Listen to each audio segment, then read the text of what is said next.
योगेश कदमला काय माहिती, योगेश कदम अजून लहान आहे, योगेश कदमला अजून संघटनाही माहिती नाहीये. बापाच्या बळावर काम करणं सोपं असतं, उभा करणं अवघड असतं.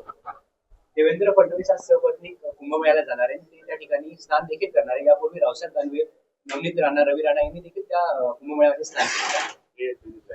याचाच अर्थ बरेच पाप केलेले असतील यांनी म्हणून व्हायला चालले असतील. त्याच्यावरती काय बोलणार. तुमचे महाविकास आघाडीचे माजी आमदार सुरेश उद्या अजित पवार गटात प्रवेश करणार आहे. त्यांच्या पक्षाचं त्यांना विचार, माझ्या पक्षाचं मला बोला तुम्ही. तुमची बैठक सुरू असताना जिल्हा प्रमुख निघून गेले. असं नाही, ते आजारी आहेत, त्यांची काही डॉक्टरांकडे अपॉइंटमेंट आहे, त्याला ते गेलेले आहेत. आम्हाला थोडा उशीर झाला, नाही तर त्यांनी बरोबर अपॉइंटमेंट घेतली होती. त्याच्यामुळे असं काही गेलं त्याचा वेगळा अर्थ असायची काही गरज नाही. शिवभोजन थाळी बंद करण्याच्या मार्गावर असं होणार नाही.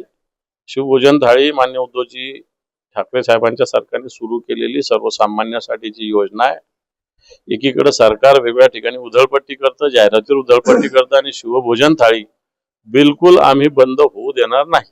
बीडमध्ये एक बी टीम नावाची टोळी आहे आणि त्याच्यावर प्रशासन जे पोलीस प्रशासन जे कारवाई करत त्यांनी काही नावं देखील मीडिया समोर जाहीर केली. यांच्यावर कारवाई होण्याचं त्यांचं म्हणणं. मी सकाळीच बोललो याविषयी.